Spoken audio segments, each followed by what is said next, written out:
Here we are, Paul Wall and I, at the end of our Spain, New Bilbao to New Carthage trip with Henry Fernandez. And we've been dancing around Spain, basically on La Ramblas. And now we're going home in the back of his roommate's pickup truck. And we're gonna do some dancing here. We're gonna throw on the Cougar anthem. Yes, Cougar. The Cougar anthem for the CITs. That's Cougars in Training. For you who don't know. Yeah. And there's a CougarClub.com that you should check out. All you want to be potential Cougars out there. Oh, I better turn this up a little bit. Yeah, now we won't get in trouble by the. It happened to have taken place on the feast day of St. Lawrence, and for that reason, as I've mentioned before, in lecture and with some of you individually, there's a grid that is used as the symbolic foundation for the organization of the building parts. And in this way, one constantly remembers as you go through the building that is the feast day that it commemorates. Inside is a palace, church, seminary, college, and the monastic complex goes all the way around on most of the sides. And once again, everything is built out of the local granite. You may also recall from your handout, I put a quote on it. Who has it? Anybody? Yeah. Oh, thank you. Thanks very much. Philip II's intention was, above all, this is the directive to the architects that are going to design it. Above all, don't forget what I've told you. Design this complex by way of simplicity in the construction, severity in the whole, nobility without arrogance, and majesty without ostentation. So if you're an architect, that's the brief basically, that's the aesthetic. Remember again that this is also that moment that we referred to as the Counter-Reformation. And it is at this point in the century, the 16th century, when there is a new severity coming out of Rome, where things are being reconstituted. And that severity or lack of ornamentation is something that Philip II takes up very seriously. He's also genuinely religious and would like to use this as a symbol, if you like, of his serious devotion to the, again, Counter-Reformation faith. That's basically it. So when you go through it, imagine living here. It's cold, it's severe, it's relentless, there's a kind of toughness to it, and these are all the attributes that again he's promoting. There will be one part where we will see the very bed where Philip II died. I think I showed you slides of that, where he's able to look into his gardens and look at this and commune with the church ritual at the same time. And that'll be upstairs. What I should do now is go buy the tickets. I think we can all stand just inside in the shelter. Otherwise, I'll be right back. Okay?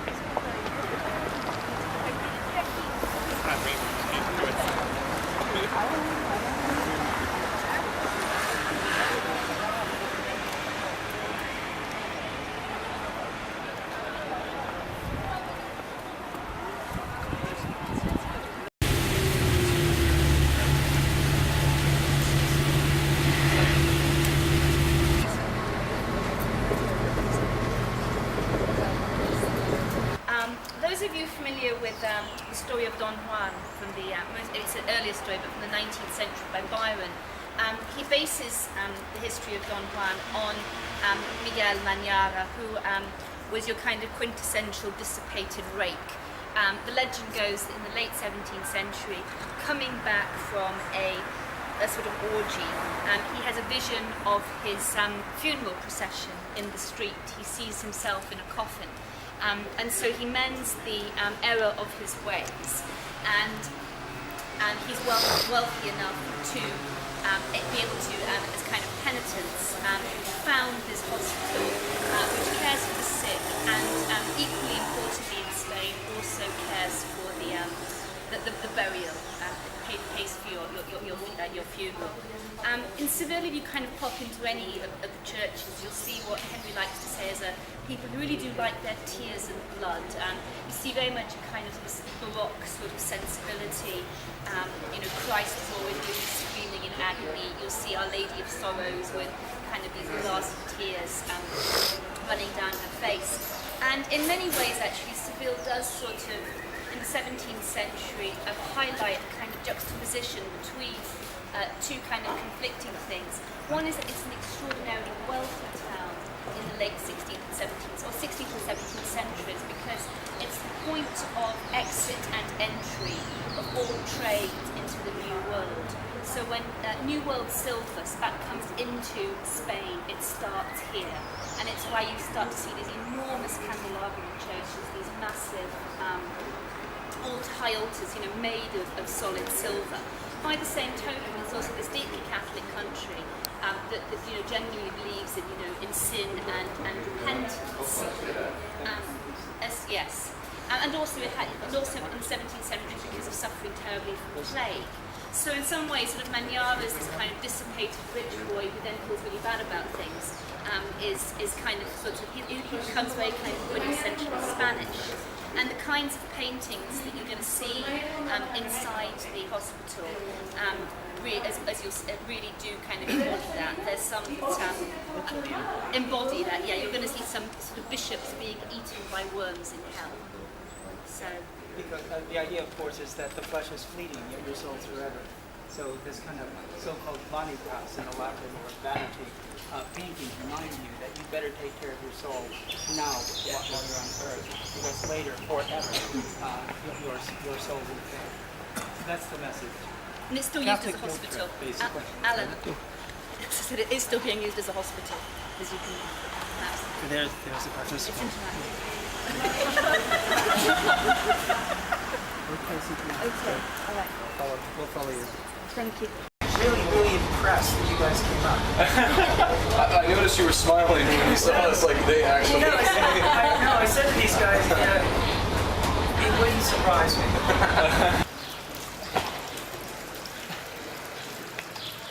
You got it? You can't jump. White man can't jump. What went wrong, man? Which way?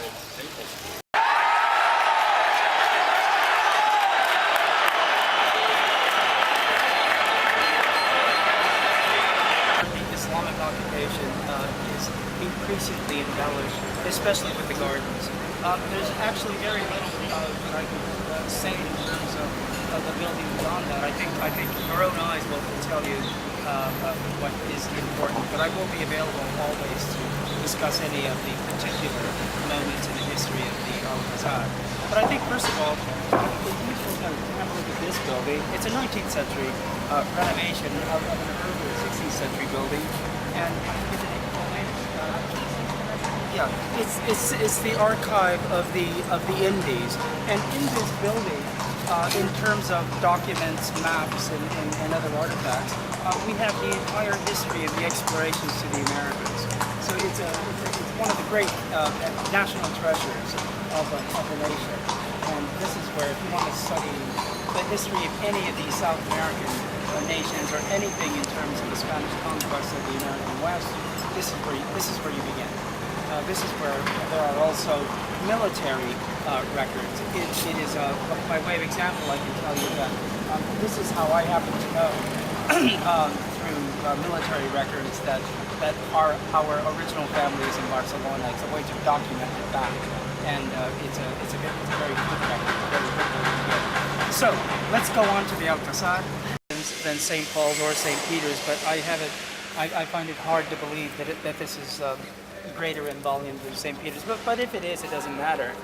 It's really cool. But I think what's critical about this is that it's begun in 1402, finished in 1506, when New St. Peter's itself begins in April 12th of 1506. And one can see that it is largely Gothic, for lack of a better description, and in fact, the master mason that launches the building campaign is the head architect from Rouen Cathedral in France. So it has that very particular French aspect to it. Now, bear in mind that in 1402, when this is started, this is also that moment when the Reconquista is really picking up momentum.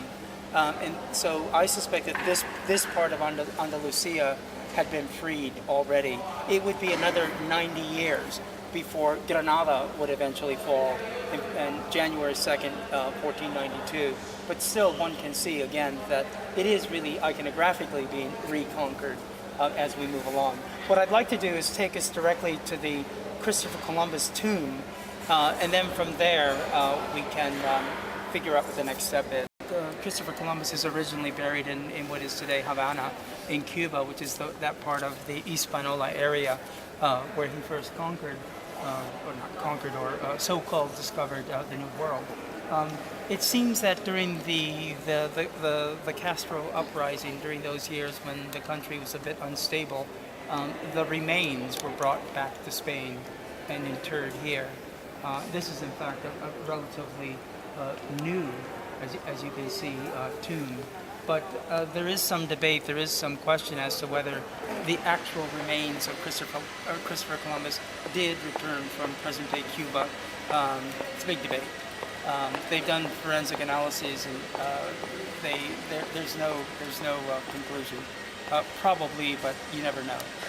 There's what Castro's regime might have had up their sleeves. In any event, I think what is important, though, is that this is the city, once again, where these expeditions were launched.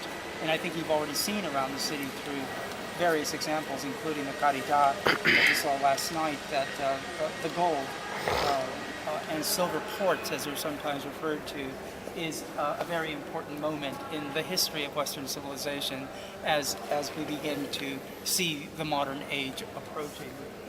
You were going to say I something? said it is Go pretty ahead. funny that Christopher is marching right towards that great stonking. Yeah, silver, New World silver altarpiece on the other end. That is a nice connection, as a matter of fact. I'm thinking, let's see, so which way's the orange? Is it that way? On No, this, come on. I'd like no, clarity. it's off. It's off. Pay no attention to the red This light. gypsy kid, sticking his hand into this woman's purse, grabbed her wallet. She was completely unaware. I saw it, went over. I asked the gypsy kid to give it up. He wouldn't. He pretended he didn't know anything. I picked him up by his ankles. I just shook him. And cameras and wallets, all over the floor. And I picked hers up, called her over, gave it to her, but now I'm stuck with the situation. The kid ran off, and I flagged the policeman over. There was like cash and wallets and everything.